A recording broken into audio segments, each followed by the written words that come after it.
പ്രിയ സുഹൃത്തുക്കളെ, ഞാൻ മൊബൈലിനെ കുറിച്ച്, നമ്മുടെ മൊബൈലിനുണ്ടാകുന്ന റേഡിയേഷനെ കുറിച്ച് ഞാൻ നിങ്ങൾക്ക് ഒരു ചെറിയൊരു ക്ലാസ്, എനിക്കറിയുന്ന വിവരത്തെ കുറിച്ച് ചെറിയൊരു ക്ലാസ് ഞാൻ നിങ്ങൾക്ക് അവതരിപ്പിക്കണം. നമ്മുടെ മൊബൈല് പല ആളുകളും പല വിധത്തിൽ ഉപയോഗിക്കുന്ന ആളുകളാണ്. നെറ്റായിട്ടും ഫേസ്ബുക്ക്, വാട്സപ്പ്, ഇതൊന്നും ഉപയോഗിക്കാതെ വെറും കോൾ ചെയ്യാൻ മാത്രം ഉപയോഗിക്കുന്നുണ്ട്. പക്ഷെ എന്തോ ആയിക്കോട്ടെ, എങ്ങനെ ഉപയോഗിച്ചാലും ശരീരത്തിൽ നമ്മൾ വെച്ച് ഉപയോഗിക്കുന്നത് ശരീരത്തിന് വലിയൊരു കേടാണ്. നമ്മുടെ നെന്നിന്റെ ഭാഗങ്ങളിലെ മൊബൈല് ഷർട്ടിന്റെ പോക്കറ്റിൽ നമ്മൾ വെക്കാറുണ്ട്.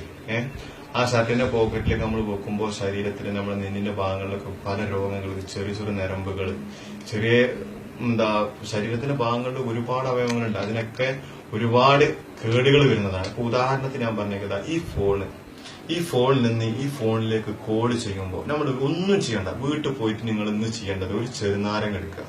ഈ ചെറുനാരങ്ങ എടുത്തിട്ട് ഒരു ഫോണിന്റെയും രണ്ട് ഫോണിന്റെയും ഇടയിൽ ഒരു ചെറുനാരങ്ങ വെച്ചിട്ട് ആ ചെറുനാരങ്ങയുടെ മേലെ ഒരു കുപ്പി ഗ്ലാസ് വെക്കുക. ആ കുപ്പി ഗ്ലാസ് കൊത്തിയിട്ട് ഒരു ഫോണിൽ നിന്നും മറ്റേ ഫോണിലേക്ക് നിങ്ങളൊന്ന് ഒരു കോൾ ചെയ്ത് നോക്കുകയാണ്. അപ്പൊ ആ ചെറുനാരങ്ങക്ക് ഉണ്ടാകുന്ന ഒരു മാറ്റം, ആണ് നമ്മളിവിടെ അവതരിപ്പിക്കാൻ പോണത്. അതിന് ഒരു വൈബ്രേഷൻ നോക്കാം. അപ്പൊ ഞാൻ ഈ ഫോണിൽ നിന്ന് ഈ ഫോണിലേക്ക് കോൾ ചെയ്യാൻ പോകുന്നത്. ഞാൻ ഇന്നറിയാതെ ഞാൻ ഉച്ചക്ക് ഇരിക്കുമ്പോ നാരങ്ങ, നല്ല ചൂടുള്ള സമയമല്ലേ, അപ്പൊ ഒന്ന് തുള്ളി നാരങ്ങ വെള്ളം കുടിക്കാന്ന് വിചാരിച്ച ഒരു നാരങ്ങ വെച്ച് ഒരു 2 ഫോണിന്റെ അടിയിൽ നിന്നാണ്. അപ്പൊ ഞാൻ വെറുതെ ആ ഫോണിലേക്കൊന്ന് മറ്റേ ഫോണിൽ കടിച്ചപ്പോ നാരങ്ങക്ക് ഉണ്ടായ ഒരു മാറ്റമാണ് ഞാൻ എന്നെ ഈ ചിന്തയിലേക്ക് എത്തിച്ചത്. അതുകൊണ്ട് പ്രിയ സുഹൃത്തുക്കളെ, ഞാനെന്താ ഈ ഫോണിൽ നിന്ന് ഈ ഫോണിലേക്ക് ഒരു കോള് ചെയ്യാണ്. അപ്പോ ആ നാരങ്ങക്ക് ഉണ്ടാകുന്ന ഒരു മാറ്റം നിങ്ങൾ നല്ലോണം ശ്രദ്ധിക്കണം കേട്ടോ. ഈ ഫോണിൽ നിന്ന് ഇപ്പൊ ഈ ഫോണിലേക്ക് ഒരു കോള് വരികയാണ്. ഈ ഫോണിലേക്ക് കോൾ വരുമ്പോൾ ഉണ്ടാകുന്നുണ്ടോ ആ നാരങ്ങക്ക് ഉണ്ടാകുന്ന ഒരു വൈബ്രേഷൻ